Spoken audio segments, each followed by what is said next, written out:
The ballroom buzzed with anticipation.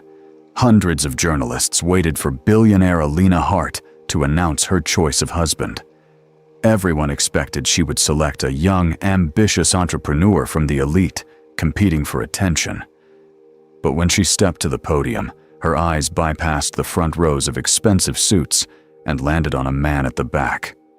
David Matthews, a factory worker in worn clothes, a single father struggling to survive. Cameras flashed. One question echoed through the room. Why would a billionaire choose a man with nothing? What did she see in him that the world had missed? Eleanor Hart had been away for 8 years when her father's heart stopped. Her father, James Hart, built an empire from nothing. His will left no ambiguity. Control of Hart Corporation passed to Eleanor, the child he'd always called his unexpected blessing. She returned to the city on a gray morning. The office towers still intimidated her. She'd spent her 20s in London, working for a nonprofit, designing community gardens, feeling alive in a way that Wall Street could never offer. That life ended the moment she received the call about her father's death. The office was suffocating. Leather chairs, mahogany desks, the smell of expensive cologne and ambition. Eleanor sat at her father's old desk on the 43rd floor, staring at documents she didn't want to understand. Her brother Marcus arrived first. He was 5 years older, ambitious in the way their father had praised. Cutthroat, calculated, always angling for control. Her sister Victoria came next, equally sharp. Equally disappointed that their father had chosen a woman who'd never wanted this. They cornered her at lunch on her 3rd day back. "You'll destroy this company," Marcus said. He leaned against the windowsill, watching the city below. "You don't understand markets. You understand plants." Victoria's smile was thin. "Father's will is final, but it has conditions. You can't inherit his chair alone. You have to be married, establish stability. And frankly, Eleanor, we think you'll give up this position within a year anyway. So find a husband, someone respectable, someone with money, someone who won't embarrass us. Then we can discuss the future of the company." Eleanor's hand stayed still on the table. "My father never mentioned a marriage clause." "He didn't need to." Marcus straightened. "It's tradition. It's what protects the family's interests, unless you want to hand the company to one of us instead." They left her alone in the conference room. Eleanor sat for 20 minutes, not moving, understanding the trap they'd constructed. Marry or surrender power. Find a husband or lose everything her father had entrusted to her. The cruelty was precise. They'd weaponized her father's legacy against her. Eleanor Hart found her niece in that conference room an hour later. Eleanor had never been interested in boardrooms or business, but she'd lived long enough in the Hart family to understand its machinery. She brought tea in ceramic cups that didn't match the office aesthetic. The gesture itself was a small rebellion against corporate sterility. Eleanor was 62, with silver hair and the kind of eyes that missed nothing. She'd spent decades watching her brothers compete for power, while she remained outside the system, observing its cruelty. When her brother James died, she'd expected nothing. But she'd always loved Eleanor, the granddaughter of her youth, the niece who'd asked her real questions about life instead of pretending to want business advice. "They're going to push many candidates," Eleanor said. She sat beside her niece and took her hand. "Young men from good families, men with connections. They'll photograph you together. They'll circulate rumors. It's how the game works." "I don't want any of them," Eleanor said. "I know." Eleanor squeezed her hand. "But you also can't refuse without losing this position. So you choose on your own terms, not the man they want, the man you need. That's how you win this game. That's how you keep your power and your integrity." A week later, Eleanor visited the factory for the first time as acting president. Hart Corporation manufactured industrial equipment. The unglamorous work that actually generated the company's wealth. The factory floor was loud, metal grinding against metal, workers in protective gear moving through the organized chaos. That's when she saw him. He was standing alone near the assembly line, checking readings on a machine. He wore the same uniform as everyone else, but he stood differently, like he was aware of his own exhaustion, aware of how his body moved. He was thin, the kind of thin that suggested years of insufficient meals. His dark hair was streaked with premature gray. When he looked up, she caught the expression in his eyes. Not hunger for advancement, not calculation. Just an overwhelming weariness mixed with something she couldn't immediately name. Hope, maybe. The kind of hope that survives despite evidence. His eyes found hers for less than a second before he looked back down. The instinct of someone accustomed to being invisible. Alina felt something shift in her chest. In that moment, she understood what her father had tried to teach her through his absence. Power means nothing without the capacity to see another person. She learned his name from the supervisor, David Matthews, 10-year employee, reliable, quiet, never missed a shift. The supervisor didn't need to add that David wasn't trying to climb the corporate ladder, wasn't collecting favors, wasn't building an image. He showed up, did his work, and went home. He was exactly the kind of person business forgot. 3 days later, Alina requested David come to her office. He appeared nervous, the way workers do when summoned by the C-suite. He wore his factory clothes, hadn't changed into anything more formal. Alina didn't stand or offer her hand. She just gestured to the chair across from her desk. "How long have you worked here?" she asked. 10 years, David said. His voice was quieter than she expected. "Started right after my wife passed." "You were married?" "Yes. My son was 3 when she died. I needed stable income, benefits. This company gave me that." Alina felt no urge to perform the role executives typically played. "And your son now?" 8 years old. His name is Lucas." David's eyes shifted slightly, a vulnerability crossing his face that disappeared just as quickly. "I'm sorry. I'm not sure why I'm here." "I wanted to know if you're satisfied with your position," Alina said. "If there's anything you need." David didn't answer immediately. He seemed to be calculating whether this was a trick, whether honesty was a liability. Alina waited. She'd learned something valuable in that moment at the factory, that good people often stayed silent because they'd been taught that speaking cost too much. "If there's something difficult," Alina added quietly, "something that's making your life harder than it needs to be, you can tell me. You can come directly to me. Not through a supervisor. Not through Eleanor. Me." Something in David's shoulders loosened. He began to speak about the rent that ate most of his paycheck, the childcare costs that made him choose between Lucas's school supplies and his own meals, the way he sometimes worked double shifts and still came up short. He didn't dramatize it. He just stated the facts of his life with the tone of someone describing the weather. When David left the office 20 minutes later, Alina still didn't fully understand what had happened to her in that moment at the factory, why his exhausted eyes had unsettled something deep within her, why she'd broken protocol to bring him upstairs, to let him speak without filters. But she knew one thing with absolute clarity. She wasn't going to marry the men her family wanted her to marry, and she wasn't done with David Matthews. Over the next 3 weeks, Alina found reasons to call David to her office. Sometimes the conversations lasted 10 minutes. Sometimes they stretched past 2 hours.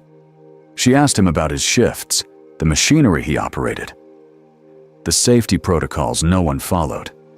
David began to answer without the initial defensiveness.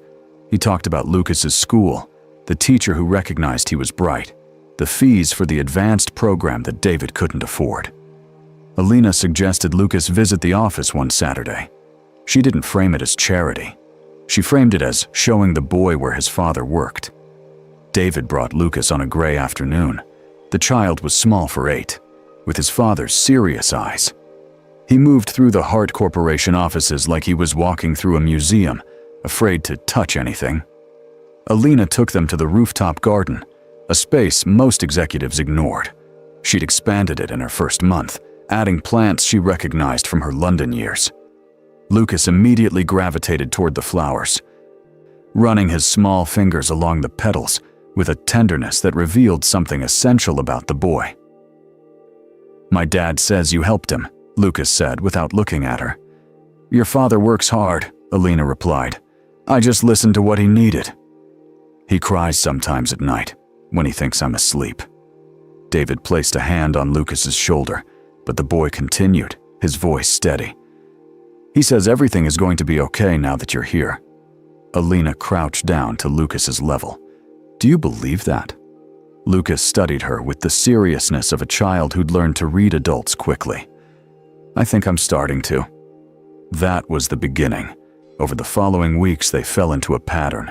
Saturday mornings, sometimes Sunday afternoons, a park near David's apartment. A diner where the owner knew David and didn't charge full price, a man who'd also struggled and recognized struggle in others. Alina took Lucas to get ice cream and watched him laugh freely for the first time, a sound like water running over smooth stones. David watched her watch his son, and something in his expression shifted, a kind of wonder, as if he couldn't quite believe someone was choosing to be present for both of them. One Sunday, Lucas fell asleep against Alina's shoulder on the park bench. David looked at his son, then at the woman holding him, and something broke open inside him. He reached out and took Alina's free hand. They sat like that for an hour, not speaking, understanding that they'd moved past a threshold that couldn't be uncrossed. They never touched beyond that. They never discussed anything about the future beyond the immediate moment. But the distance between them had collapsed. What remained was the careful preservation of a secret that was already beginning to unravel. Meanwhile, the board was closing in. Marcus and Victoria had begun introducing eligible men from prominent families. Each introduction was carefully orchestrated. Photos in the business section of the newspaper, mentions at charity galas, calculated public appearances designed to push Alina toward accepting one of their candidates. The shareholders grew impatient. James Hart's will gave Alina authority, but that authority came with an unspoken deadline. If she didn't marry within the year, challenges would multiply. Sam Matthews began his campaign at a company gala. He approached Alina near the champagne bar. His posture relaxed, his confidence the product of knowing he had family backing. Sam was handsome in a conventional way. Tailored suit, expensive watch, the kind of grooming that money provided access to. He was also David's half-brother, though Alina didn't know that yet. "I've noticed you haven't seemed interested in any of the introductions," Sam said. His smile was practiced. "I thought perhaps you'd been waiting for someone more suitable to introduce themselves." Alina recognized the calculation behind his eyes. "Have we met?" "Sam Matthews. I work in accounting. My family has been connected to Hart Corporation for 5 years." He took her hand, held it longer than professional. "I think we could build something meaningful together. Not just business, a partnership." Alina extracted her hand. "I don't think so." But Sam didn't retreat. Over the next week, he appeared at lunch near her office, left notes about company matters that didn't require his attention, constructed scenarios where they'd cross paths. It was invasive, but not yet threatening. It was the behavior of a man used to persistence wearing down resistance.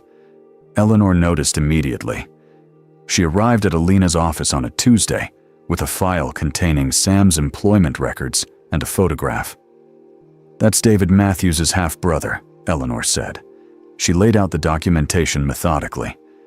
"Different mothers. Sam's been trying to maneuver himself into prominence since the moment he arrived 5 years ago. 0 actual accomplishments. He's leverage, not an asset. And whatever he's building toward, it's not genuine interest in you, You think he knows about David? I think he's beginning to suspect, Eleanor corrected. His mother works in property management. She has eyes everywhere.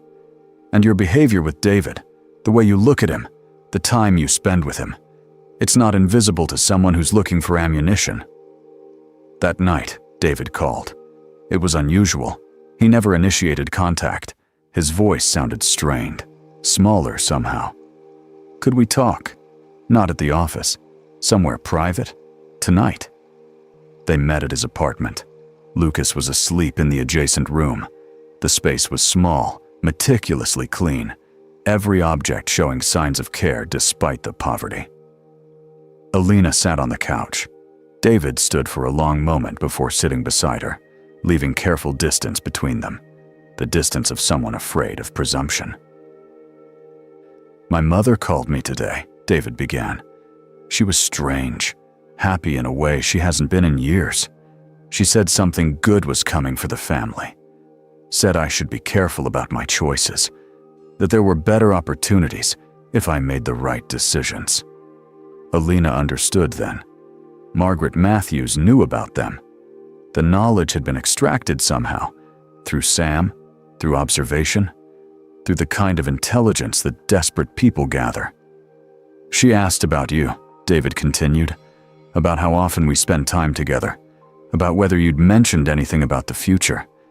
She asked if Lucas had said anything. What did you tell her? Nothing. But Alina, I'm worried.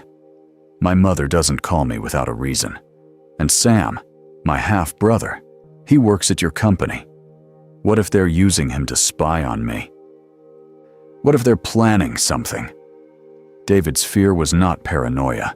It was the legitimate anxiety of a man who'd survived poverty by understanding the predatory behavior of those more powerful.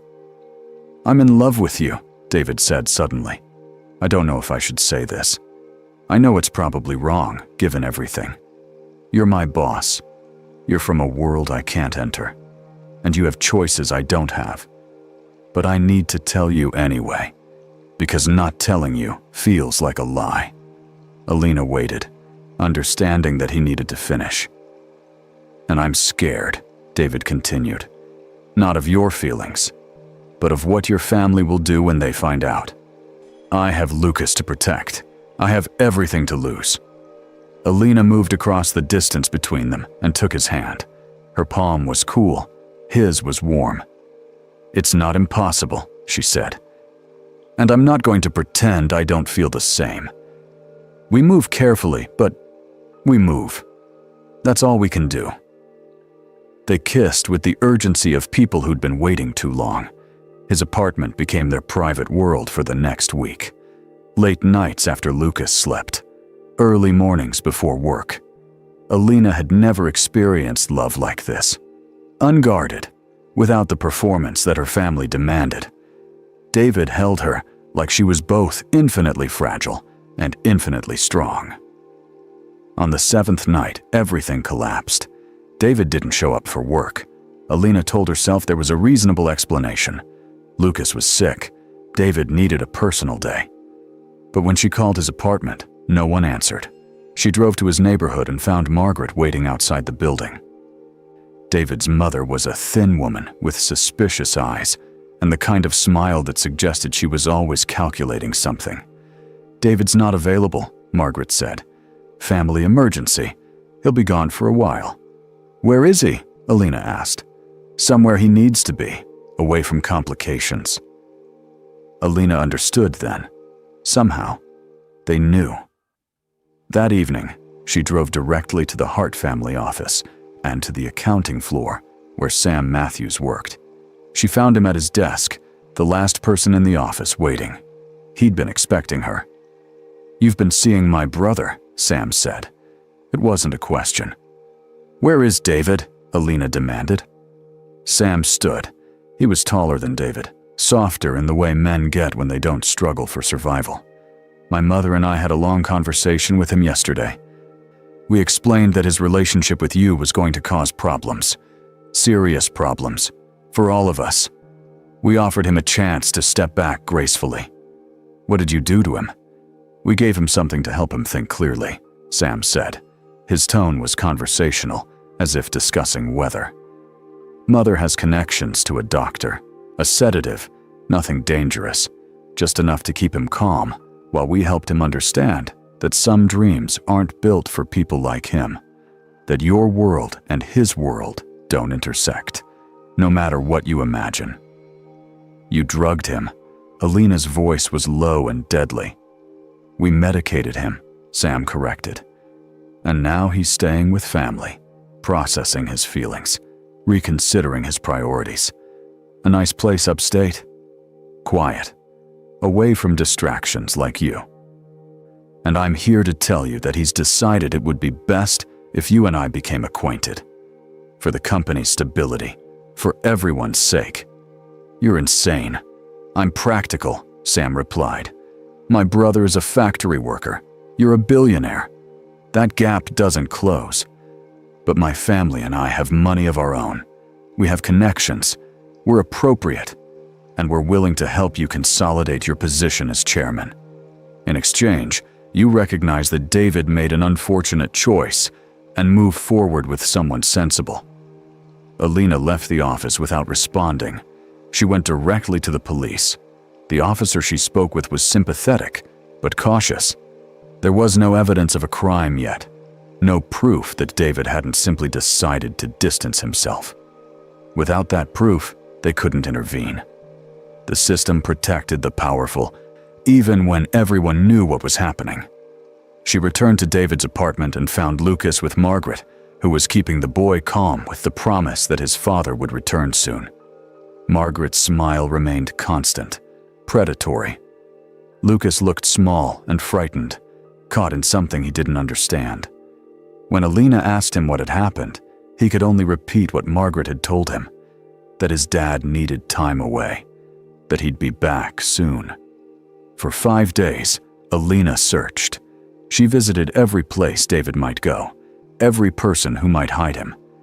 She hired a private investigator who turned up a lead, a property in upstate Connecticut, registered under a shell company. She drove there herself and found the house empty. David already moved. The messages in Sam's emails referenced moving him again, to somewhere they felt was more secure. Each call to Margaret was met with lies so precise they sounded like truth. David's doing much better. He's realizing how inappropriate his feelings were. He's asked me to tell you he's withdrawing his attention. He wants what's best for you, and what's best is distance. Alina knew Margaret was lying.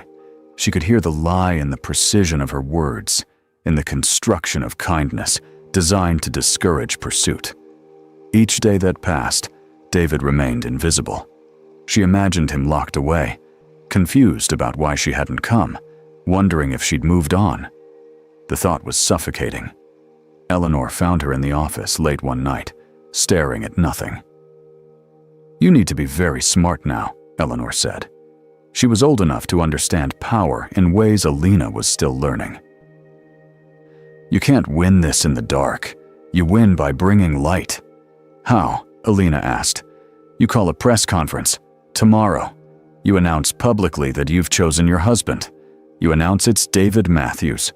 You describe his character in detail, enough that the company, the shareholders, and the city know exactly who he is and what he means to you. Then, while the cameras are still rolling, you tell the truth. That he's gone missing, that his family has taken him. You invite the police to investigate on live television. That's madness." "Yes," Eleanor agreed. "But it's also your only move. Once it's public, they can't bury him. Once the world is watching, they can't harm him quietly." They sat together through the night. Eleanor brought documents, recordings, evidence she'd quietly gathered. She'd known on some level that Alina wouldn't accept the men they wanted for her. She'd prepared for this moment. The press conference was scheduled for the next morning. Alina wore simple black, no jewelry. She stood before 100 cameras and spoke without notes. "I'm here to announce my marriage," she began. Her voice was steady. I'm marrying David Matthews, a man who's worked in this company for 10 years, a man who lost his wife young and raised his son alone, a man with more integrity than anyone I've ever known. And I'm making this announcement because David is currently missing.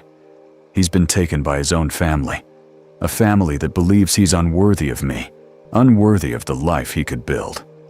But they're wrong. So I'm asking law enforcement right now to find him. I'm opening Hart Corporation's facilities to investigation. I'm putting every resource I have toward locating David Matthews, and I'm putting the world on notice. He's not invisible anymore. The room erupted. Within 6 hours, the police found him. A property in upstate Connecticut, registered under a shell company that traced back to Margaret. David was in the basement, dehydrated, with signs of sedation. He'd been given enough medication to keep him compliant and confused, fed minimally, told repeatedly that Alina had moved on, that his interference had ruined everything. When he was brought to the hospital and saw Alina, he wept. She held him without speaking. There would be time for words later. Right now, all that mattered was that he was alive, that he was found, that he was no longer alone in the dark. The police arrested Margaret and Sam. The investigation revealed a pattern of coercion, kidnapping, and intent to commit fraud. Marcus and Victoria's connection to the conspiracy came to light. They'd known about the plan, had encouraged it, had believed it would force Alina into accepting their preferred candidates. David spent 4 days in the hospital. The sedatives had weakened him significantly. His body needed time to remember how to process reality without artificial haze. Alina barely left his room. She held his hand while he slept, brought him water when he woke confused, answered his questions about what had happened during the days when his mind had been deliberately obscured. On the afternoon of his second day, Lucas visited. Eleanor brought the boy, who'd been kept away from David during the investigation. When Lucas saw his father, something broke open in the child. He climbed into bed beside David and didn't speak. He just held on to his father, like David might disappear again if he didn't maintain physical contact. "I knew you were coming back," Lucas said finally. His small voice was steady. "Aunt Eleanor told me you wouldn't leave me. She said sometimes good people have to be very strong, and you were the strongest person she knew." David looked at Alina over his son's head. In that moment, something essential shifted. He understood that Lucas had been protected, not just by his absence, but by Alina's presence. That his son's faith in his return had been reinforced by a woman who'd already decided to move heaven and earth to bring him home. "Your Aunt Eleanor is very smart," David said to Lucas, "and she was right. I will always come back to you." Eleanor arrived that evening with quiet strength. She sat beside David's hospital bed and spoke to him in a way that Alina realized few people ever had, as if his experience mattered, as if his suffering had meaning beyond the plot of a family drama. "She searched for you for 5 days," Eleanor said. "Every moment of every day. She pushed the police to move faster. She sacrificed her reputation to make you visible. She chose you when choosing you cost her everything." "I heard her sometimes," David said quietly. "When I was drugged, I heard her voice calling me. In my dreams, I heard her." "That was real," Eleanor said. "What happened to you was real. But so is what happened next. Your family tried to erase you. They failed, because Alina saw you. And once you're seen by someone that clearly, you can never be invisible again." On the morning of his discharge, Eleanor brought fresh clothes and news that couldn't be avoided any longer. "The shareholders are demanding a meeting," Eleanor said. She sat in the hospital chair, with the bearing of someone accustomed to delivering difficult truths. "They're saying David's appearance in your life is a liability. They're questioning her judgment. Some are threatening to challenge her authority entirely." David attempted to sit up, wincing at the soreness in his muscles. "I should step away. For her. I can—" "You're not stepping away from anything," Alina said firmly. She'd been standing in the doorway, listening. I didn't broadcast your name to the world and then abandon you now. But the company is mine to run, and I'm running it exactly how I choose." The shareholders' meeting was held 3 days later in the boardroom on the 45th floor. Alina sat at the head of the table. 43 people representing decades of Hart family money, calculated risk, and inherited entitlement. She'd prepared a presentation, but she decided not to use it. "You're here to tell me who I can marry," Alina began. "That the person I choose is beneath the company's standards. That his presence creates risk. That I should reconsider in the interest of Hart Corporation's stability." She looked directly at the senior board members. "Let me be clear. I'm not reconsidering. I'm marrying David Matthews. And if that's unacceptable to you, then we have a problem. But not the problem you think we have." Marcus raised his hand. He looked diminished somehow, tainted by his involvement in David's kidnapping. The investigation had revealed his knowledge, his implicit approval. He'd expected to slide away from consequences, to weather the scandal with his family's usual immunity, but public attention had changed the equation. "You're jeopardizing shareholder value," Marcus said carefully. "No," Alina corrected. "I'm jeopardizing your assumption that I'll prioritize your comfort over my choices. There's a difference. Hart Corporation's performance metrics remain strong. Our revenue has increased by 15% since my father's death. Our manufacturing efficiency is up. We've reduced waste across all divisions. The only instability here is your refusal to accept that I'm capable of both running this company and building a personal life." She stood. "David Matthews will become my husband. That happens in 2 weeks. You're all invited to the wedding. Some of you will attend out of respect. Some will attend to assess whether I'm truly serious, and some won't attend at all. That's your choice. But make no mistake, this isn't a negotiation. This is an announcement."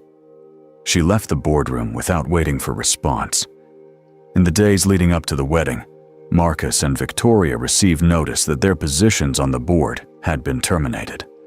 The investigation into their involvement in David's kidnapping had provided legal grounds. More than that, shareholders had begun to distance themselves from the family's reputation. The Hart name was now tainted by conspiracy. The wedding was held at the courthouse, not out of lack of resources, but out of David's preference for simplicity. Eleanor was there, along with a handful of Hart Corporation executives who'd chosen attendance as a political calculation. Lucas stood beside his father, in a suit that made him look older than 8, watching with solemn intensity as David became his stepfather in the legal sense, something he'd already been in every other way. The judge's words were bureaucratic and brief. When David was invited to speak, he turned to Alina with an expression that made Eleanor turn away briefly, something in her chest responding to the vulnerability of a man who'd been invisible so long and was finally being seen. "I don't have prepared words," David said. His voice was stronger than it had been in the hospital, but still soft. "I don't know how to do this in a way that fits, but I know this. You saw me when no one else did.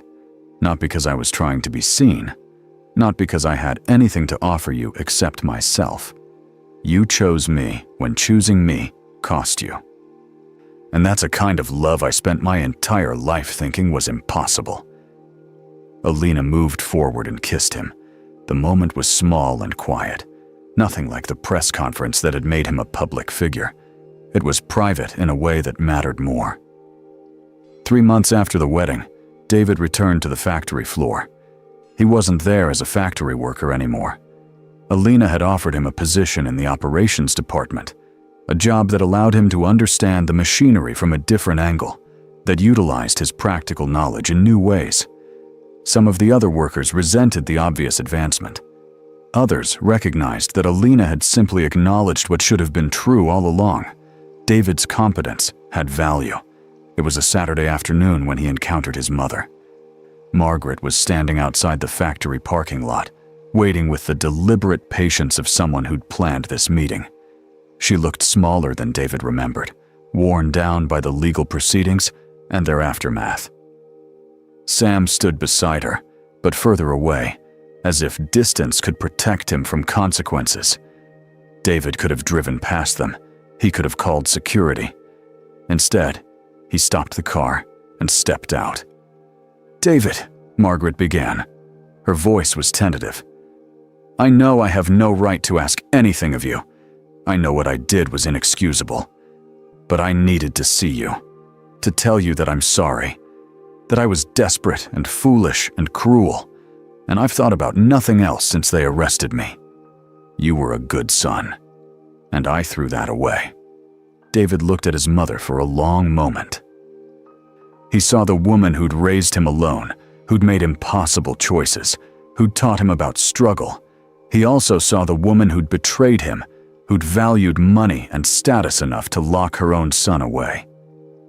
"I forgive you," David said. The words were steady. "But forgiveness isn't the same as trust.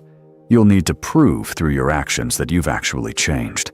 You'll need to show that you value Lucas's life and his future. And you'll need to understand that our relationship is going to look very different than it did before. It won't be what it was." Margaret's eyes filled with tears. "That's more than I deserve." "Yes," David agreed. "It is. But it's what you're getting." Sam stepped forward slightly. "I was just following orders," he said. David turned to his half-brother with no softness in his expression. "You were acting on your own greed. You knew what you were doing was wrong, and you chose to do it anyway. You're also welcome to rebuild your life, but not near mine. Not near Alina's. Not near Lucas. You'll need to find your place somewhere else, and you'll need to spend a significant portion of your life making restitution for what you did. Only then can we even discuss the possibility of reconciliation." He got back in the car and drove away, leaving them standing in the parking lot. Eleanor had warned him that this moment would come, that he'd have to decide whether to repeat the cycle of his family's dysfunction or to break it. He'd chosen to break it, not with cruelty, but with clarity. That evening, he sat with Elena on the balcony of the apartment they'd moved into together. Larger, safer, chosen because they both wanted it, not because anyone had demanded it. Lucas was asleep inside.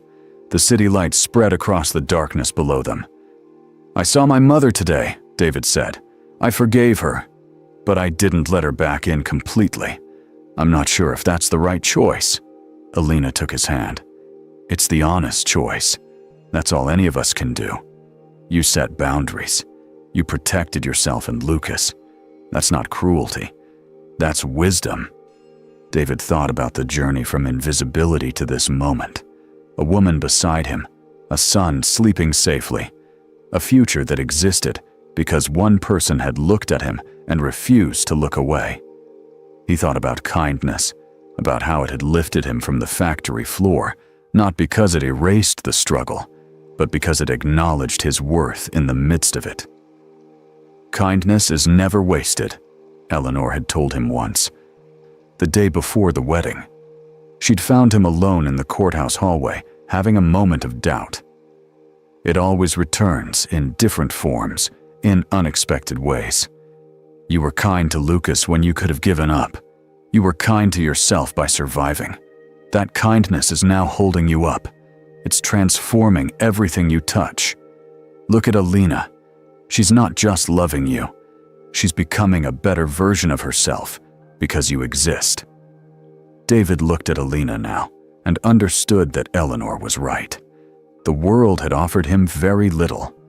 But when kindness finally came, when one person decided to see him, it had been enough to transform everything.